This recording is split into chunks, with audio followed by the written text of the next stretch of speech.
नाम से राशि डालने के लिए आम जनता से सीधा पैसा ले रहे हैं। मैंने जानकारी निकलवा कि आम जनता यहाँ कैसे पहुंच रही है, तो मुझे पता चला कि आम जनता के पास में फोन जाते हैं। फोन कौन लगाता है? कभी कभार कोई सचिव या जीआरएस इनके पास लोगों को भेज देता है और इनके पास में कुछ दलाल। सीधा साहब, हम आपसे आखिरी बार बात कर रहे हैं इस विषय में, शिकायत वाली। अगली बार शिकायत के विषय में आपसे बात नहीं करेंगे, हम सीधी कागज पे बात करेंगे, या फिर हम लोग 500 लोग इकट्ठे होकर के 1000, 2-5 लोग इकट्ठे होकर बात करेंगे आपके विषय में, है ना। यहाँ पर जितने भी दलाल है, सुनिए एक मिनट, स्पष्ट निर्देश है सभी को। वो निर्देश है, वो तो ठीक है, निर्देश है आपको, बिल्कुल वो तो निर्देश है। भी अनियमितता है तो गलत है। सुनो तो सही, इस जनपद परिसर के अंदर समझ साहब हो,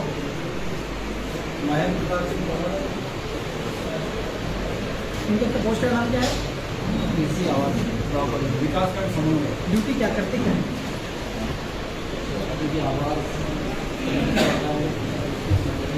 देखो सबके सामने हम तुमको कह रहे हैं कंप्लेंट ज्यादा है ना।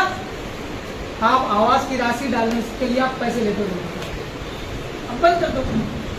आ रहे हैं समझ में?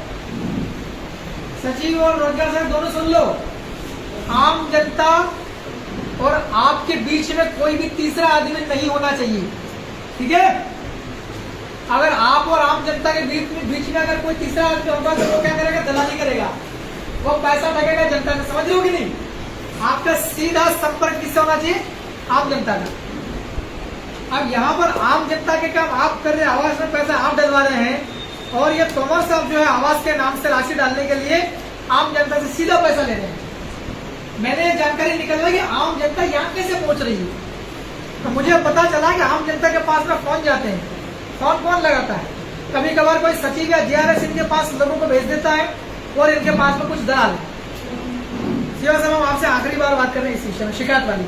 अगली बार शिकायत के विषय में आपसे बात नहीं करेंगे, हम सीधी कागज पे बात करेंगे, या फिर हम लोग 500 लोग इकट्ठे होकर के 1000, 2-5 लोग इकट्ठे होकर बात करेंगे आपके विषय में, है ना। यहाँ पर जितने भी दलाल है, सुनिए एक मिनट, स्पष्ट निर्देश है सभी को। वो निर्देश है, वो तो ठीक है, निर्देश है आपको, बिल्कुल वो तो निर्देश है। भी अनियमितता है तो गलत है। सुनो तो सही, इस जनपद परिसर के अंदर आपका स्टाफ और ये जो हमारे गांव से लोग आते हैं, सचिव, जीआरएस, सरपंच, इनके अलावा और कौन आदमी आना चाहिए? इस वक्त किसकी जरूरत है? कोई जनप्रतिनिधि, वो भी चुना हुआ जनप्रतिनिधि, ठीक है ना। ऐसे गले में टावल डाल के कोई भी रोटी राम नहीं आना चाहिए अंदर। क्या काम भाई? हाँ, जितने भी दलाल पाल रखे आपने, एक एक दलाल को बाहर करो। मैं कल का मेरा पर्सनल सिक्योरिटी गार्ड बैठाऊंगा पैसा देके, मेरे वेतन में से उसको पैसा दूंगा मैं। कौन आदमी अंदर आ रहा है, कौन जरा सारी में तुम्हारे वेदर बचा रखी तुमने है? कितना तनख्वाह मिलती महीने की? सर तनख्वाह मिलती क्या नहीं? कितनी? 40। कोई कम है क्या 40? क्यों भाई 40 कम है क्या? है 1.5 के खाना खाया तो क्या रोज का? मत करो ऐसा। हम दयालु आदमी हैं, हम क्षमा करने वाले लोग हैं, लेकिन हम आपको गुस्से से बोल रहे हैं। अगली बार हम गुस्सा नहीं करेंगे और बोलेंगे भी नहीं, ठीक।